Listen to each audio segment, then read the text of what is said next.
I bear witness and ask you to bear witness for me that for better, for worse, for sins and for good deeds, I believe that there is no God but Allah and that Muhammad is His Prophet. I also bear witness that, especially embarking on a difficult topic, and a topic that requires a great deal of personal speculation, that whatever I say which is good and correct is from the blessings of Allah. Whatever I say which is wrong or incorrect is from my ignorance and from the shaitan, and I seek refuge in Allah from ignorance and from arrogance.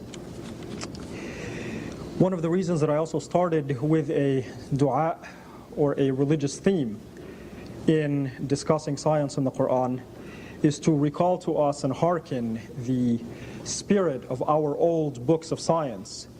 When one would pick up a book of science, it would be difficult if one read only the first page to tell, was this going to be a book on astronomy or was this going to be a book on fiqh? Because for the early Muslims, science was part and parcel of their worship of Allah subhanahu wa ta'ala. Studying the physical basis of the creation that Allah subhanahu wa ta'ala has set up was as much an act of piety and of devotion as studying the intellectual basis of the Muslim community or the legal basis of the Muslim community. And I think in the modern age, science and religion have become somewhat antagonistic, and that certainly is artificial to Islam. So the point then is really, what are we doing here in terms of attempting to study science in the Qur'an? The only point that I want to stress is that we are not here to validate the Qur'an. We are not here to check that Allah subhanahu wa ta'ala is right at what He says. The cornerstone of our belief is that the Qur'an is the word of Allah subhanahu wa ta'ala, and it is out of worship and out of devotion and out of following the instructions of the Qur'an that we attempt to study the physical world. And I know that in a lot of medical conferences especially, so many efforts, and may Allah bless those who expend their time and their effort, are devoted toward validating issues that are raised in the Qur'an, to make sure that honey, for instance, has health benefits. My perspective, without meaning any insult, is that Allah subhanahu wa ta'ala created me, created us, created the world. He knows medicine. I don't need to check Him. And that is the same philosophy that I would like us to use when approaching the topic of science in the Qur'an. We see that really the purpose is very well expressed in the beginning of Surah Al-Jathiyah, which is Surah 45, verses 1 to 6, for whoever is interested in keeping tabs or checking it.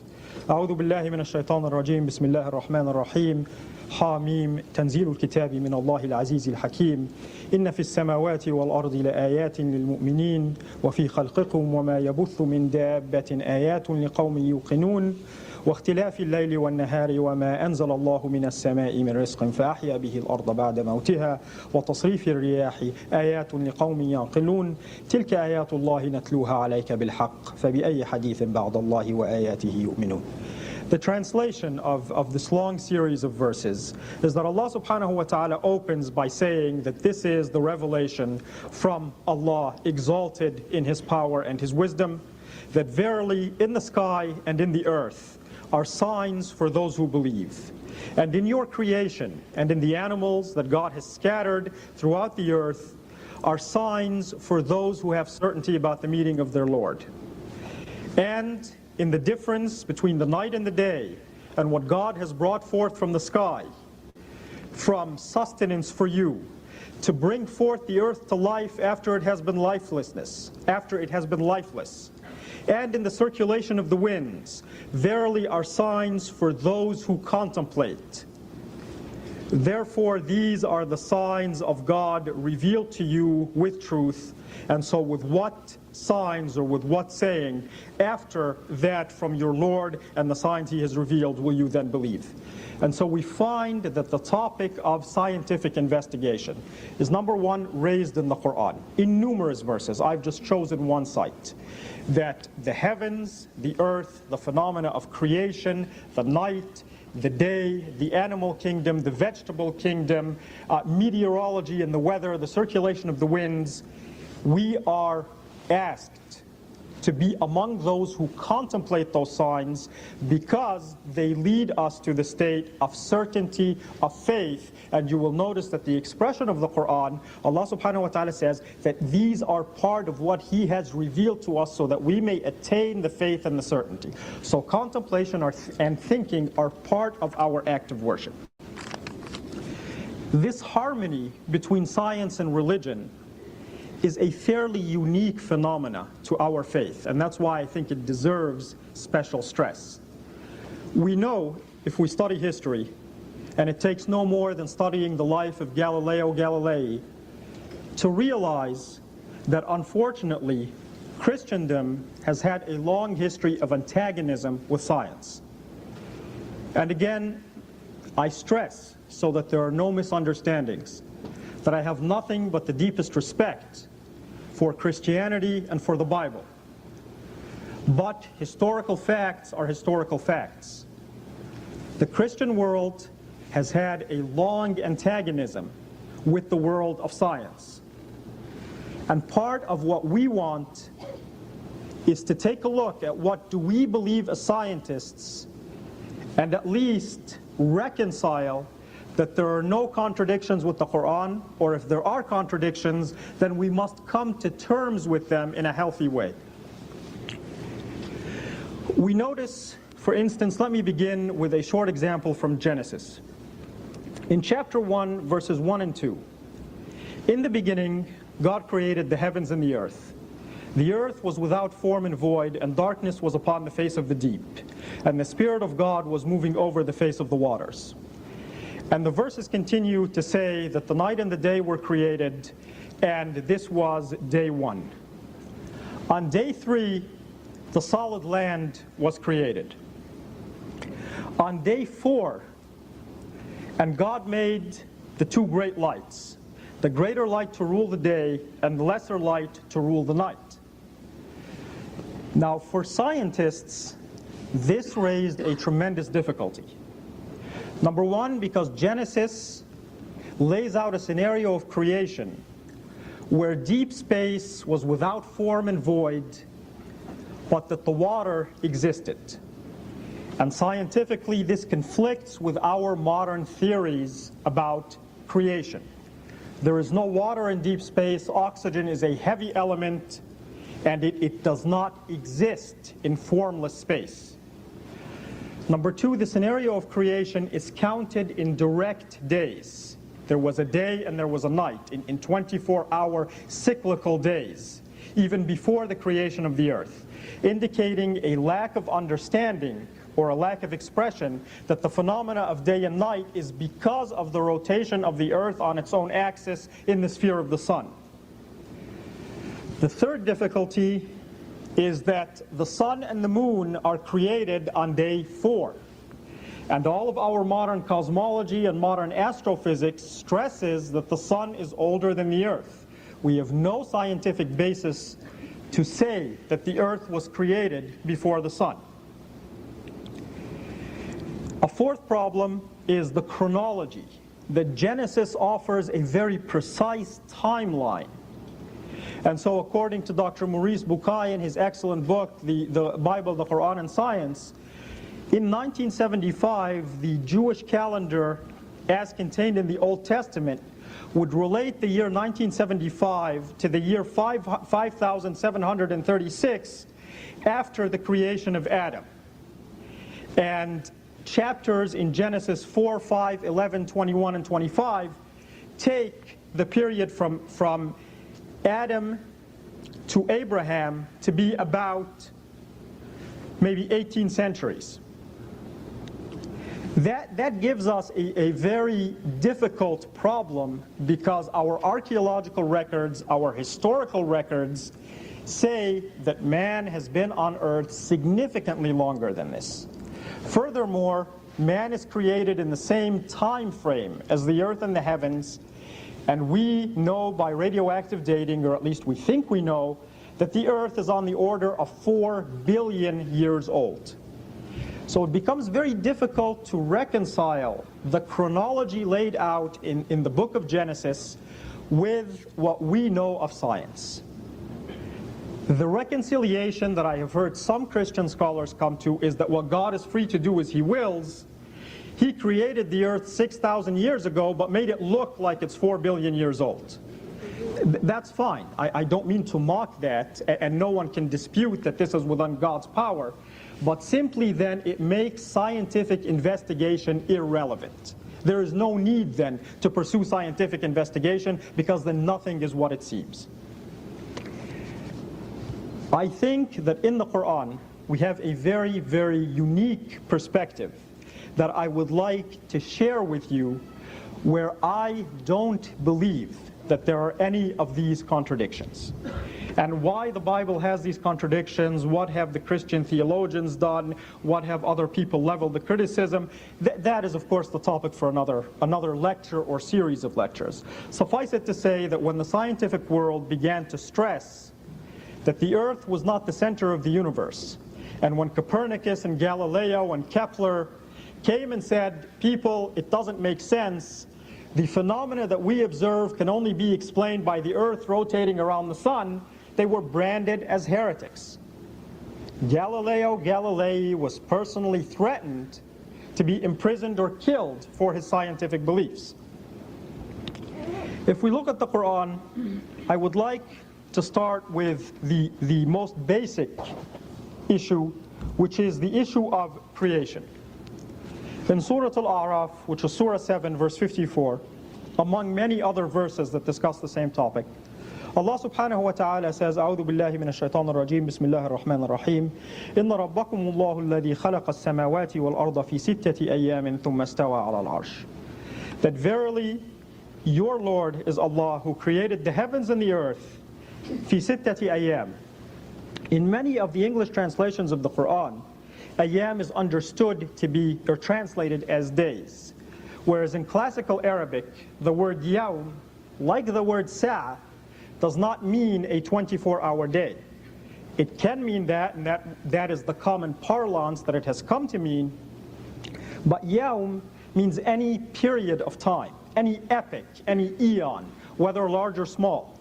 And that is how our classical commentators understood yawm.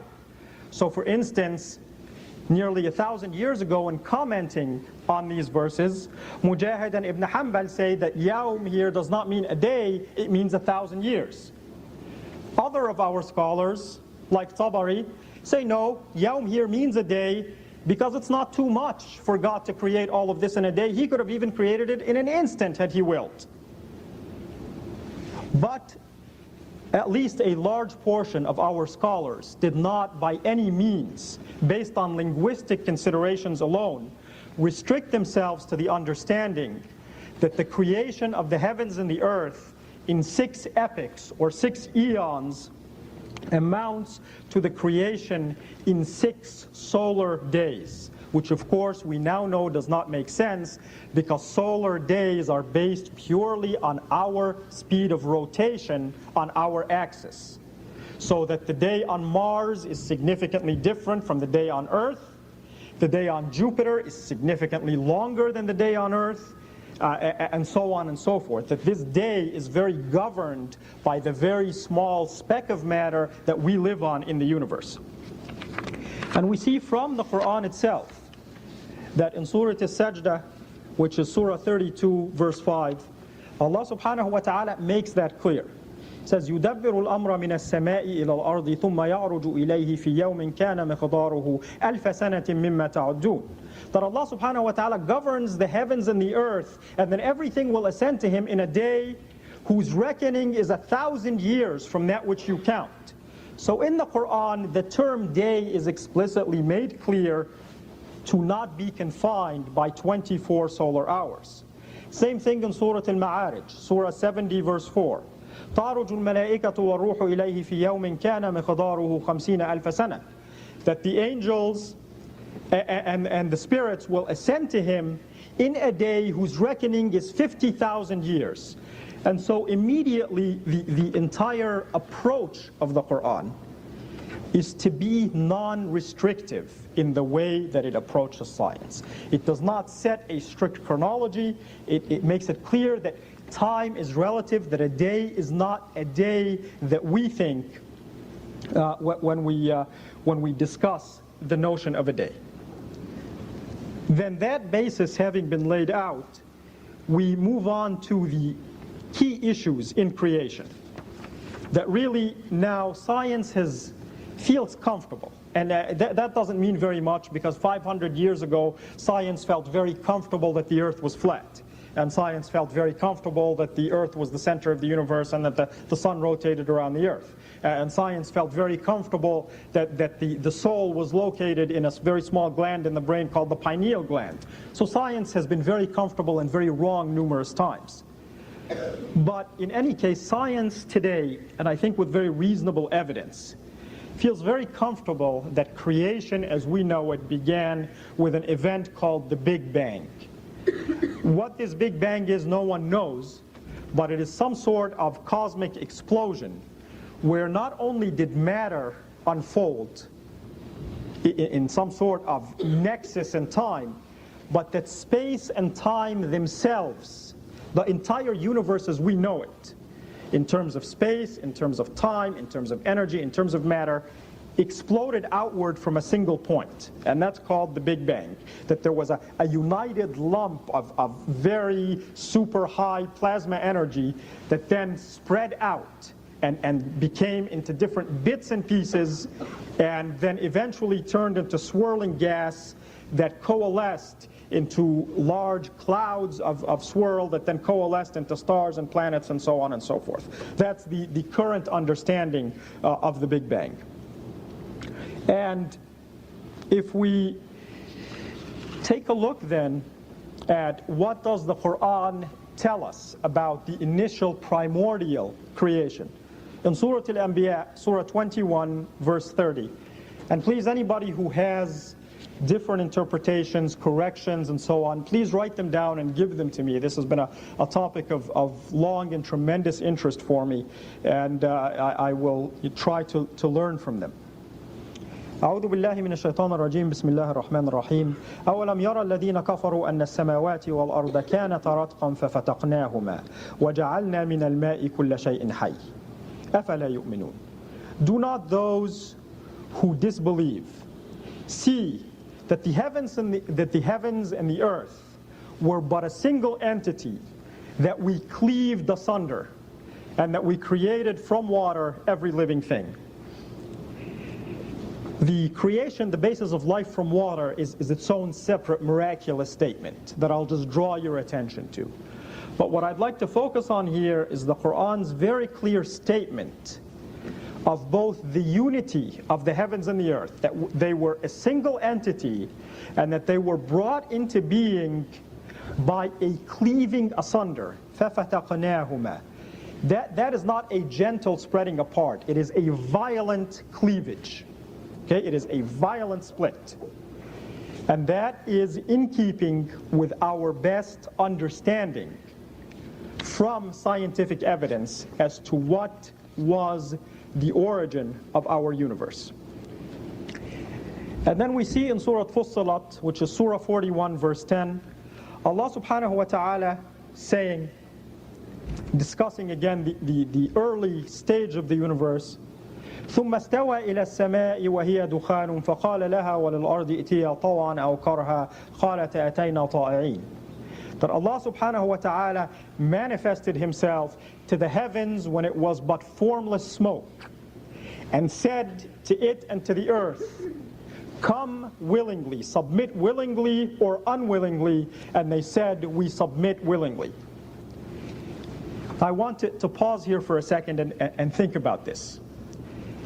Allah subhanahu wa ta'ala is talking about the primordial heavens being dukhan, being a gaseous, smoky state. And I went back and looked at what did our scholars understand of this.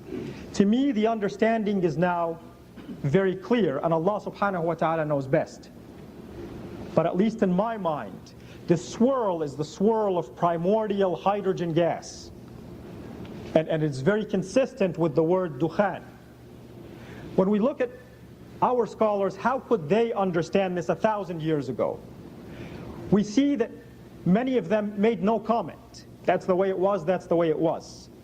Ibn Kathir makes a comment that, well, the dukhan, that's the water vapor that arose from the earth when the heavens were created, because some of the water must have vaporized, and so it's steam. It's water, it's actual steam. And that's fine. Yeah, I mean, to his credit, that he was trying to understand what during his day and age could not be understood. And that's not to claim that during our day and age we can understand it all, but at least we keep the Qur'an a living book. Every new thing we learn, we return to the Qur'an for application and for understanding. And today, I think the understanding of dukhan, as commented on by Muhammad Asad, and by Maurice Bukai, and by others, is that dukhan can now best be understood in the form of this swirl of hydrogen gas, from which the stars and the planets and so on coalesced, and Allah subhanahu wa ta'ala knows best. With Him is the ultimate knowledge of His book. At this point, I want to step back a little bit. These are the obvious implications. I want to step back with you a little bit into some more subtle implications. And these delve a little bit deeper into science, but I want you to try to bear with me because I think that they're of extreme importance. One of the most difficult problems with these stories of creation in Christianity, in Islam, that scientists have posed is a problem with a law of physics that was considered completely valid until the early part of this century and was still holding so much sway that when I was in school, I was taught it as an absolute law of physics. That's the law of conservation of matter. And this law, the law of conservation of matter, is a law that is taught to all physics students. That matter is neither created nor destroyed. It only can change form. So you can't destroy water. You can boil it and make it steam.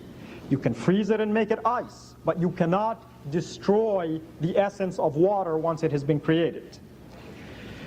The problem then became this dogma that was referred to as creationism ex nihilo. Creation from nothingness.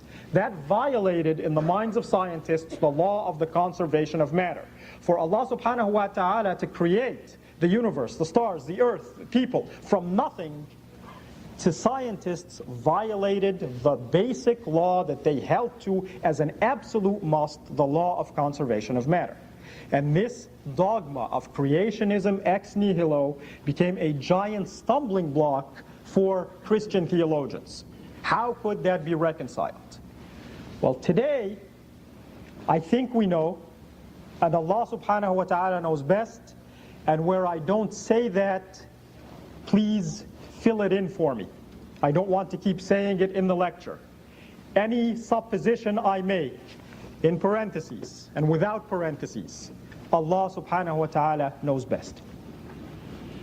In 1905, Albert Einstein solved this dilemma. In a series of papers, the first of which was in Annalen der Physik, the most prestigious scientific journal of its time, he came up with the theory of relativity, where he broke down the barrier between energy and matter. He made us realize that energy and matter are not separate entities. They are not separate aspects of creation. They are indeed identical, and they can be transformed one into the other and back. And it was this discovery, of course, that became the basis for atomic energy, releasing the energy which is found in matter. And that if one had sufficient power, one could take energy and make it into matter. And not only is this kind of an amorphous concept, it can be very explicitly defined. And it was defined by his very famous equation, E equals mc squared. That the amount of energy contained in something is equal to its mass times the speed of light squared. Therefore, the stumbling block was removed. Certainly, Allah subhanahu wa ta'ala can create matter out of nothingness, because all that is needed is energy. And once you have the requisite amount of energy, matter springs up. And this has been demonstrated in the laboratory, that if you give a large enough burst of energy, you can create out of nothing material particles, subatomic particles.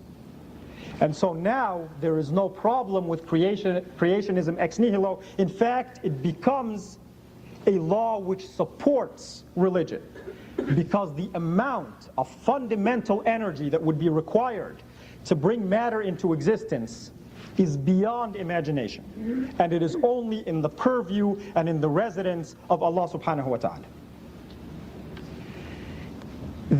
Just to give you a rough notion, the amount of energy, the amount of electrical energy consumed by the entire United States in a single day, if it were all harnessed and used to turn into matter, could make slightly under 1 kilogram of matter. And the amount of energy used by the United States is immense. For those of you who are scientists, it's about 10 to the 17th joules. That's a phenomenal amount of energy.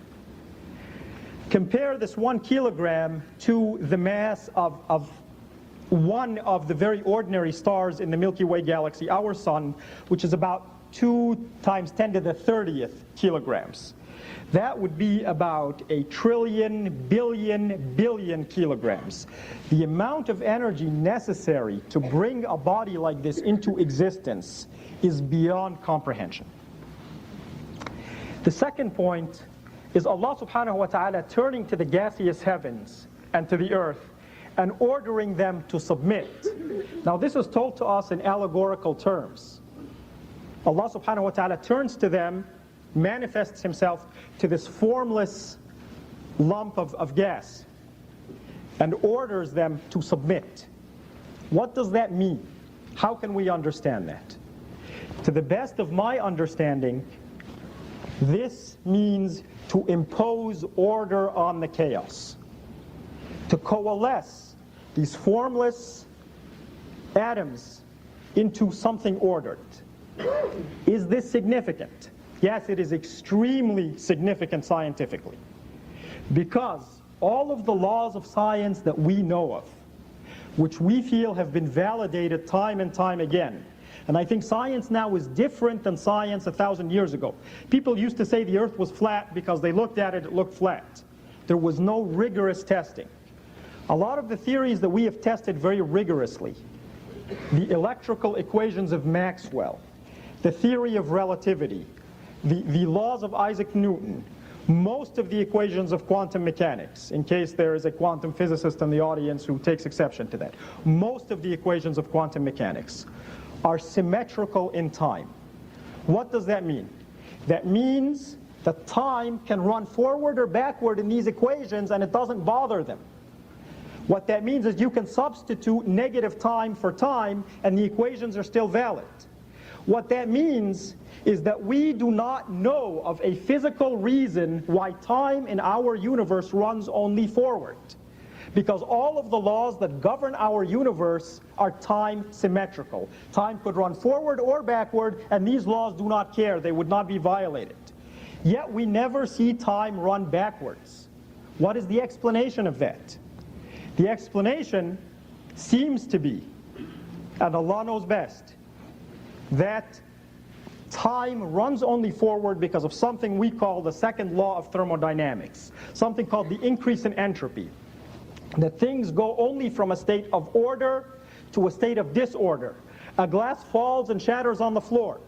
There's no physical law that says that this glass can't come back together and come up on the table. That does not violate any laws of physics, except the law that we have contrived. It's not a law of physics, it's our observation of the laws of entropy. That things go from a state of order to disorder.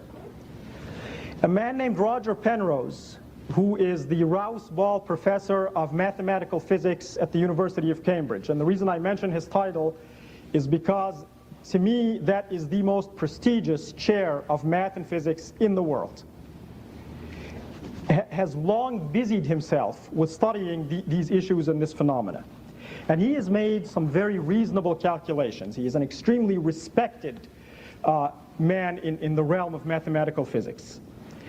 that for the universe to be structured the way that it is, for this universe to be created with a set of physical laws which are symmetrical in time, and yet have time run only in one direction, would take an ordering, would take a laying down of the foundations at the time of the Big Bang and at the time of the coalescing of the galaxies and the stars, that is as accurate as having to make the right choice in 1 in 10 to the 10 to the 123rd. Those are the odds against something like this happening. It's not 1 in a million, it's not 1 in a billion, it's not 1 in a trillion, it's not 1 in a Google, it is 1 in 10 to the 10 to the 123rd.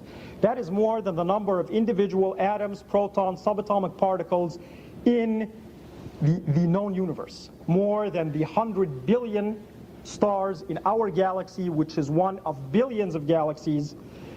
If you broke them down into subatomic particles, they do not account to that many particles. What that means is that each individual particle would have had to have been accounted for and ordered correctly. So to me, when Allah subhanahu wa ta'ala manifests His glory to the gaseous matter and says, submit, to me this order of submission is placing order on the chaos.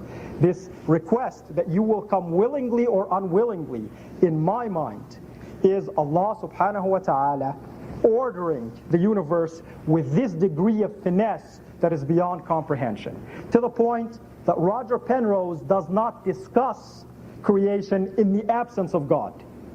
To him, he says, the Creator must have ordered the universe with such finesse. It does not strike his mind that this occurred without a creator, because it is beyond the bounds of science. It is beyond any limits that we can possibly comprehend or impose, that this came about by chance. And this is now the cutting edge of scientific belief. Then we look at another issue, an issue that's only obliquely referred to in the Qur'an. And it's an issue now that we've established the creation of the heavens and of the earth. The notion of plurality, of different planets like the earth. We see Allah subhanahu wa ta'ala in the Qur'an saying in Surah Al-Talaq, Surah 65, verse 12, Allahu alladhi khalaqa sab'a samawatin wa min al-ardi mithlahun. That Allah is the one who created 7 heavens, or multiple heavens, because 7 in Arabic means multiple. And like them of the earth. Now this presents a quandary. We can understand 7 heavens by different stars, by different galaxies, by different, atmosphere and outer space and what have you. But how do we understand this multiplicity of the earths? That He created 7 heavens and of the earth like that, like them. Well, the way our scholars understood it is that like them means that the earth has attributes like those of the 7 heavens, that there are some similarities between the heavens and the earth, and that's fine. That's a wonderful interpretation, and it may very well be the correct interpretation. Another interpretation that we can now begin to think about is the notion of multiple earths, the notion of other planets like our own. Now we know of the other planets in our solar system and that they do not harbor life. Until last month, we did not know whether any other planets outside our solar system existed, even though scientists have long theorized that whatever happened in our solar system must be happening in the other stars and other solar systems, and there must be other planets out there. Only last month was the first definitive evidence of the existence of the so-called famed Planet X that everybody had been looking for has been found. And it was all over the news and so on. Let me touch with you very briefly on another issue mentioned in the Qur'an, which again, our classical commentators did not have the equipment, the capacity to deal with, despite their best intentions. And this is again what keeps the Qur'an a living document. In Surah As-Sajdah, Surah 32, verse 4, Allahu alladhi khalaqa as-samawati wal-arda wa ma baynahuma fi sittati ayyam. That God is the one who created the heavens and the earth, wa ma baynahuma, and what is between them in 6 days. Now I had always read this and just completely glossed over it. The heavens and the earth, and وَمَا بَيْنَهُمَا, what is between them, it's as if it wasn't there. It completely escaped me. I never gave it any thought. What is this between them? And then sitting down to sort of think about it, we see what do we know scientifically?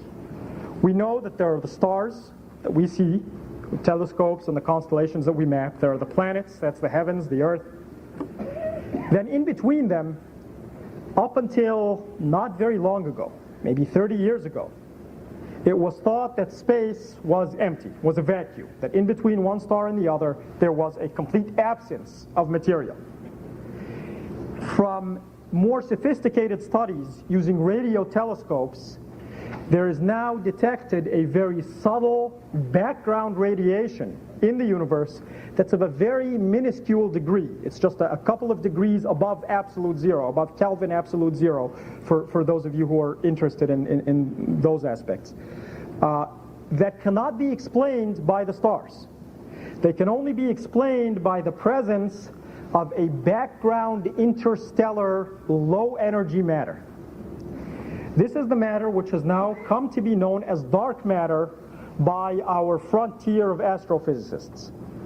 The importance of dark matter is that if you make calculations about groups of stars and how quickly they are moving, even large galaxies, by large galaxies I mean galaxies that have 1 trillion stars and above, are unstable.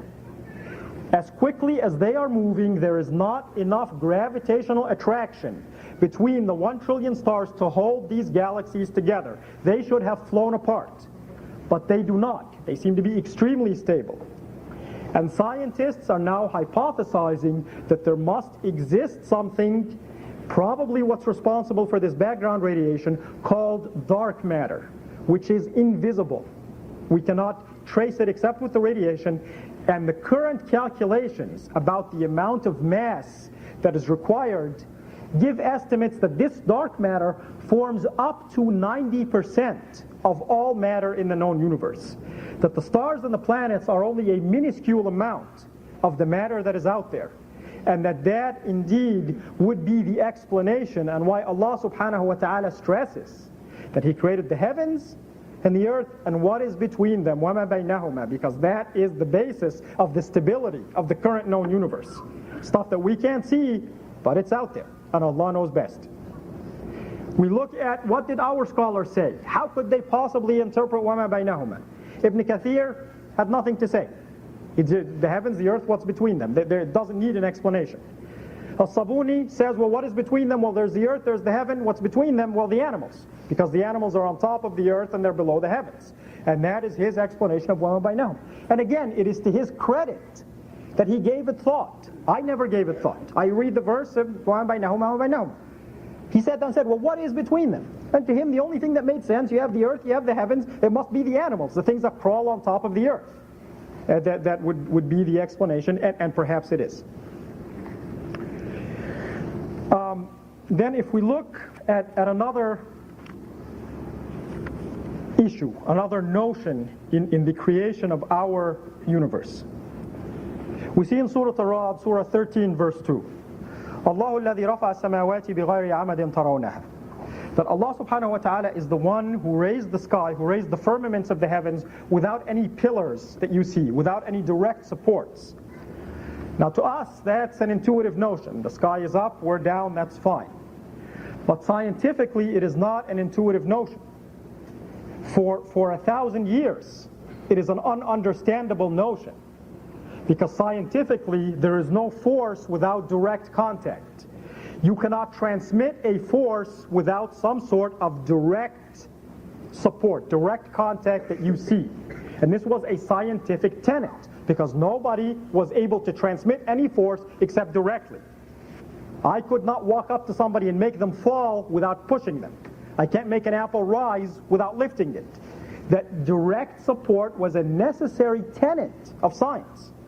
Yet Allah subhanahu wa ta'ala is challenging, and this now, He's not challenging us, He's challenging 1400 years ago, the holders of these tenets, that no, the firmaments are held in place without any direct support. So what is the direct support? in my opinion, the direct support was hailing what was to be a major earth-shattering discovery in the 1600s by Isaac Newton, the discovery of the notion of gravity being a direct force that not only makes things fall, but can make things go around in stable orbits without falling. The reason that an apple falls to the earth is gravity. The reason that the earth goes around the sun in a stable orbit is gravity. And that the earth is held and the stars are held in their arrangement and their organization with a force that we cannot see, but it is the force of gravity. And so we see in the verse continues, and I think that this is extremely intriguing. الله الذي رفع السماوات بغير عمد ترونها ثم استوى على العرش وسخر الشمس والقمر كل يجري لأجل مسمى يدبر الأمر يفصل الآيات لعلكم بلقاء ربكم توقنون. So right after Allah subhanahu wa ta'ala talks about these invisible forces holding up the firmaments, He then says that the sun and the moon swim in their orbits that have been predestined for them, a notion that we know is related to gravity. And so again, I think, and Allah subhanahu wa ta'ala knows best, that this was the Qur'an hailing or presaging the discovery of the invisible and extremely significant force of gravity that has now been at length studied by our scientists. Unfortunately, we don't have a great deal of time to run into all of the other examples that I had wanted to share with you. Let me then pick and choose a very few short ones in the time remaining, and hopefully I've at least whet your appetite and whet my own for this sort of exploration. I want to mention very briefly something about the nature of the heavenly bodies. That Allah subhanahu wa ta'ala, in discussing the sun and the moon in the Qur'an, gives them very different distinctions. Let me share with you a verse from Surah Yunus, Surah 10, verse 5. هُوَ الَّذِي جَعَلَ الشَّمْسَ ضِيَاءً وَالْقَمَرَ نُورًا. He is the one who made the sun a glowing lamp and the moon a source of light. In Surah Al-Furqan, Surah 25, verse 61, تبارك الذي جعل في السماء بروجا وجعل فيها سراجا وقمرا منيرا. That hallowed or blessed is He who has made in the sky constellations and created therein a glowing, a radiant lamp, the sun, and a light-giving moon. In Surah Nuh, 71, verses 15 and 16. وَجَعَلَ الْقَمَرَ فِيهِنَّ نُورًا وَجَعَلَ الشَّمْسَ سِرَاجًا. You will notice that over and over the Qur'an discusses the moon and the sun in different terms. The moon is nur, it is a body that gives light. The sun is called a siraj, it is a radiant lamp, or a diya, a light which burns of its own accord, a glowing. Today, we can very easily understand this distinction. We know that the sun is a burning mass of molten gases fueled by fusion. It is indeed a siraj. It is a glowing, radiant, hot, effusive lamp. The moon is cold and lifeless. It simply reflects light. You see it in the sky, it gives light, but it does not have the energy, the blaze of a siraj or a diya. And so the Arabic distinguishes the two. What did our scholars say? Well, Ibn Kathir, As-Sabuni, Zamakhshari, they all said that this is because the sun is brighter than the moon. It was a matter of a difference in intensity. The sun is more bright, the moon is less bright, that's why one is called a diya or a siraj and one is called nur. They could not fathom, nor could Prophet Muhammad, peace be upon him, were he the author of the Qur'an, nor could any desert Arab fathom that this does not mean a matter of degree, that the sun is bright and the moon is less bright and I have a 100-watt bulb and a 25-watt bulb. This is a fundamental difference in the nature of these heavenly bodies. The sun is a star burning with fusion. The moon is a rocky lump satellite that simply reflects light. And I think, again, these things could not have been anticipated before the advent of modern science.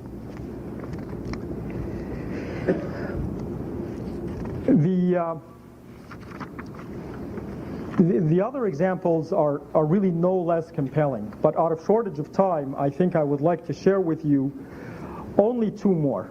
The first of which talks about a very interesting phenomena that Allah subhanahu wa ta'ala is talking about the feeling in the heart that comes from faith.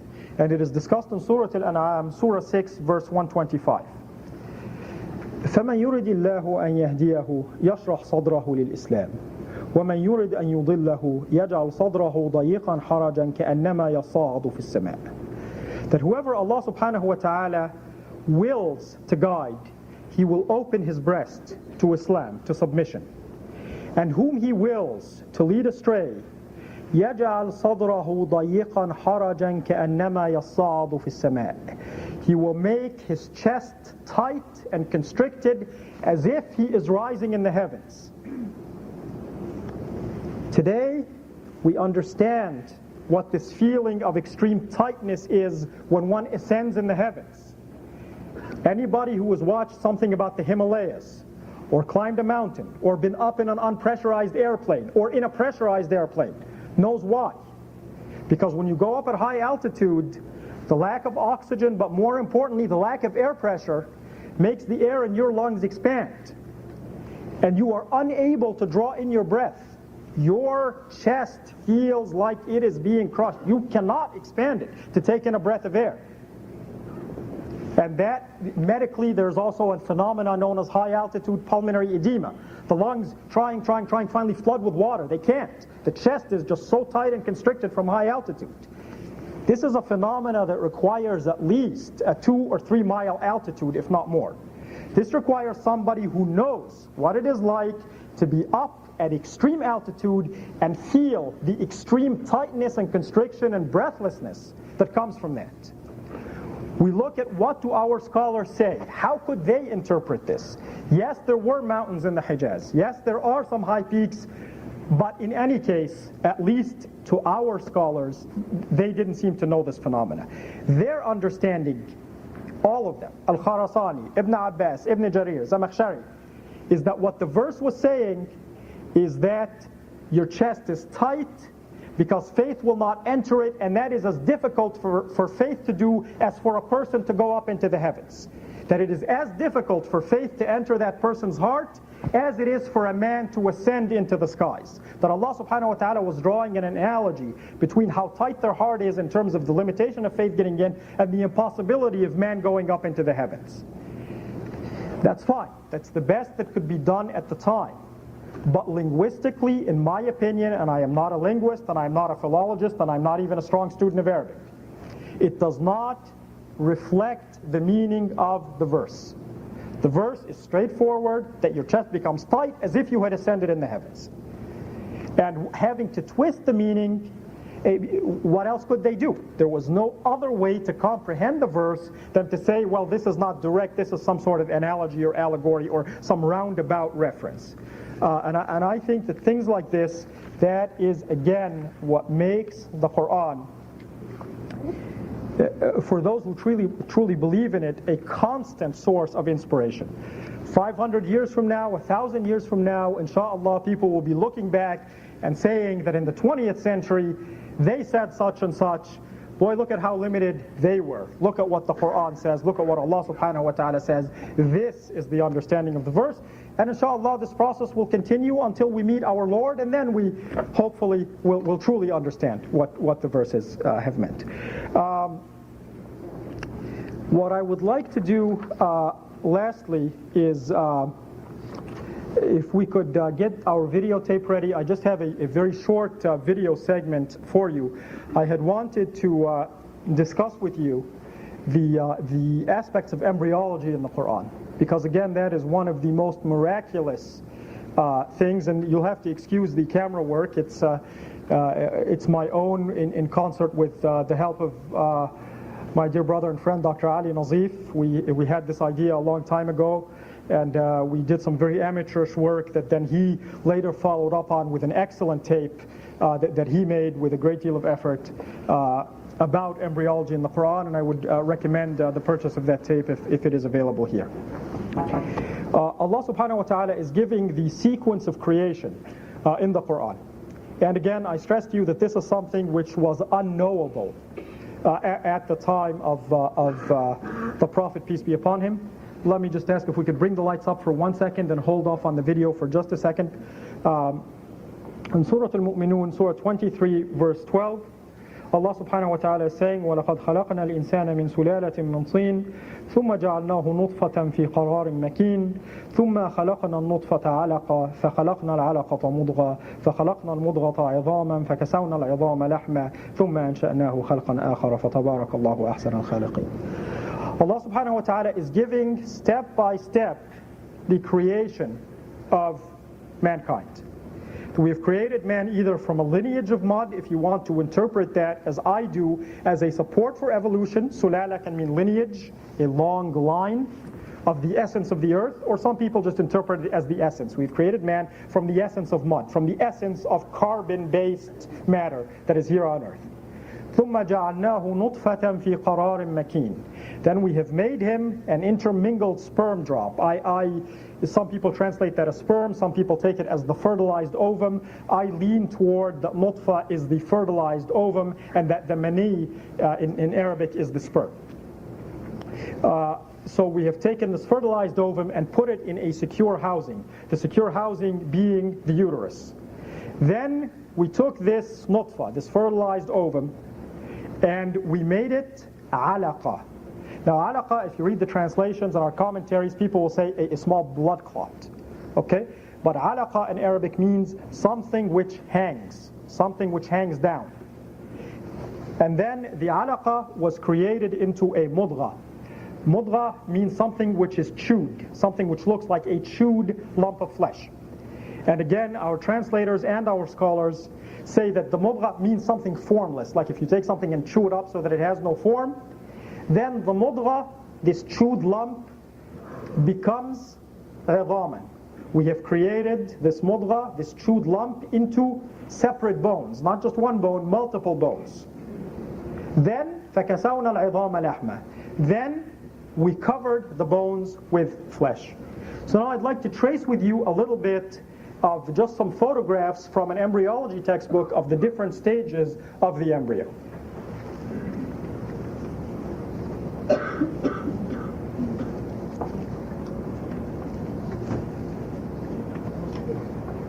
And what you'll be seeing on the tape, there will be the initial implantation of what's called the very early blastocyst in medical terms, the fertilized egg into the uterus, and then you'll be seeing how it develops after that in just a couple of still shots.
And there's just a white noise, so okay. So if we could have the noise down, because there's no voice in it, it's just a...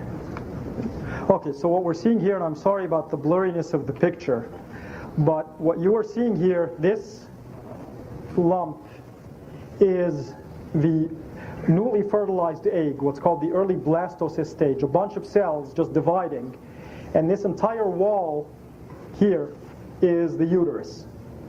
Okay, and the egg is implanted in the uterus, and it's beginning to form this fluid-filled cavity that will become the amniotic fluid. So that's the fluid that will house the baby. And so you can see that in this stage, to me, and Allah subhanahu wa ta'ala knows best, this is the nutfa in a secure housing. This is the nutfa in the uterine wall, and here's the zoom up on it to see the wall of the uterus and how it's just plastered up against the uterine wall, and it will eventually start sending up little blood vessels that will make the placenta of the baby, in time. And I just basically had the camera on it, and then in later stages of development, the fluid sac begins to change configuration. And if you look here, and we will zoom on this later, but what you're seeing now is that what happens is that this thing that was plastered up against the wall of the uterus begins to come down and hang in the amniotic fluid cavity. And this is, I'm being a bit inaccurate in embryology, but forgive me, the liberties that I'm taking. Now as we zoom into it here, we see now, with what I hope is a bit more clarity, that here's the wall of the uterus, and here is now what I believe is meant by alaqa. The embryo mass beginning now to hang down and actually be a alaqa, something which hangs. And this is the sort of mid-blastocyst stage, as the scientists call it, in the formation of the embryo. And I think that this matches the description of alaqa much better than a blood clot. This is not a blood clot. It is something which is hanging down in the uterine wall, and then the alaqa becomes a mudgha, something which is chewed, like a chewed lump of flesh. And the clarity here is not quite enough to give you the notion, but if you look at this is what's called the somite stage of the embryo, and it is divided into little ridges or segments, and I'm trying to zoom up on them here to show you that it is divided into individual ridges, and maybe it's better seen over here, that look like teeth marks on a piece of gum. Tell me, when you take a piece of gum and chew it and spit it out, it doesn't look like this, with the gum folded up like this and all of the little teeth marks that are the somites of the embryo. And then Allah subhanahu wa ta'ala continues to say that then the mudgha is created into bones, and that the bones are covered with flesh. And now we know from embryology that the individual somites are indeed the beginning of the vertebral bodies of the bones and of the limb buds, and that the bones do get created from this mudgha, and that they are covered with flesh.